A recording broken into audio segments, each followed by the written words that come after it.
I ended up developing an organization in Austin that helps battered women. Really? What's it called? Now it's called AFSA, Asian Family Support Services of Austin. To help battered women. Phil, for you. Who are from different Asian countries, Okay. who don't go to the the mainstream organizations to get help because they feel that they won't be understood culturally. Yeah. So this organization was forming when I had just quit my job. And so I was trying to find something to do because I had never stayed home. So when my children were in school, I wanted to find something to do. Yeah. So then I heard about what is called SAFE now. It used to be called Center for Battered Women at that time. Mm-hmm. So I started volunteering there, and then this group was also forming. So I was kind of volunteered in both places. Then we started getting phone calls. We had our hotline. And then immigrants had so many different problems that citizens don't have, because if they're so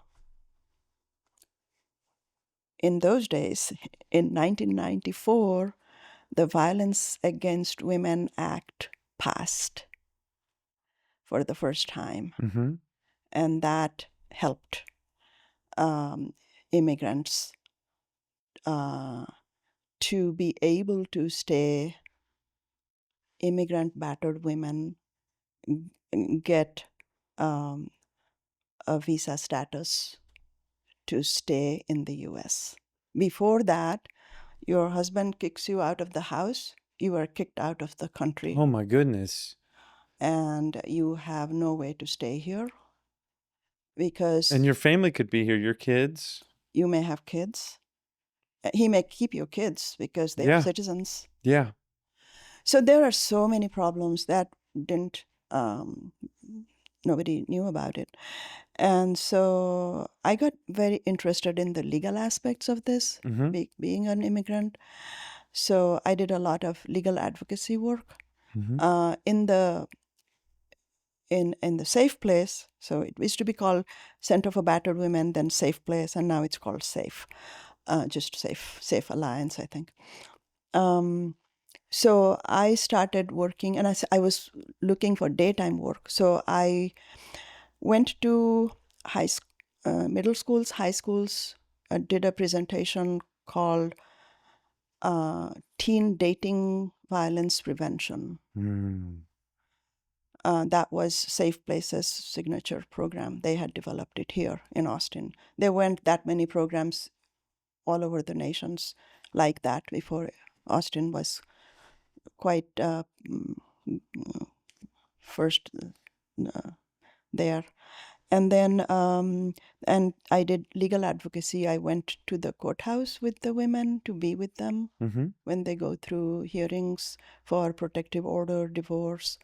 And then being an immigrant, I would take them to the immigration office in San Antonio to get their visa status changed, do all the applications for applying under this new law. So in 1995, so we were getting clients before the regulations were even being written. The law passed, regulations were still being written. Yeah. I went to the same classes to learn about it that the lawyers were going to. I was the only non-lawyer in the class. Yeah.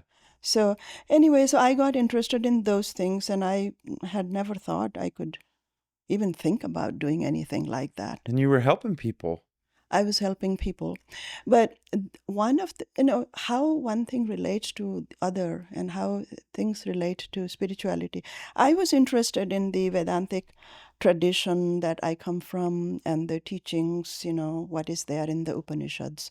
So any of those teachers would come, I would go to those talks. And then I was learning, how to live myself, work and raise children, and then also how to help people who have nobody to help them. Yeah. And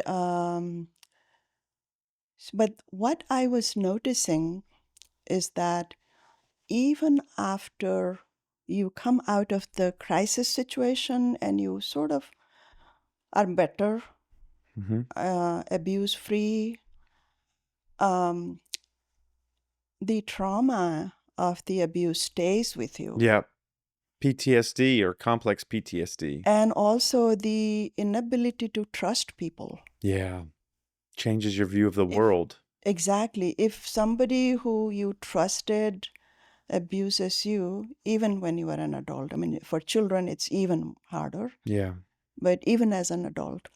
So all those things I had noticed, that I didn't have all the skills to help the people, that there needs to be more. There needs to be more that combines the whole person. We were providing the necessary survival skills to people. We were helping them how to navigate the systems. But after that, how to take care of the residues that are left with you. The mental, the psychological. All that, even after you go through your groups and all that, people had also said that I had noticed that people who have faith of some sort or some spiritual life in addition to their whatever, they seemed more at peace. So it was, a search to help myself, to help family, also to help community, and at different levels. So at some point, I noticed that, okay, I got the organization to this level. We were an all-volunteer organization for 12 years. Wow. So finally, we had money to hire our first executive director, and I said, okay, now she can take over. I could do only this much. Yeah. And now it's all yours. So I got out of there. And so I call myself twice retired. Yeah. 16 years in software, 12 years in, I don't know what you call it. I call myself a community volunteer. Yeah. And then I was thinking of ways that would take me to my old age. And ways to contribute and give back to the world. In a different way. But help people. Not so much go-getting. Yeah. More in a relaxed way. Right. Something I can age with. Something that would help me as well as others. Yeah. And then so I had tried doing things. I was teaching meditation. I learned it from a Hindu monk. And I was doing a weekend retreat teaching meditation. But then, and after that, I came to find MBSR. And I said, that's what I want. Yeah. Because that opens up more doors. Yeah. It's secular. Secular. It combines the wisdom of the East with the science and the backing of the West. That and complementary. Complementary. The methods. Yeah. Yeah. So, long story.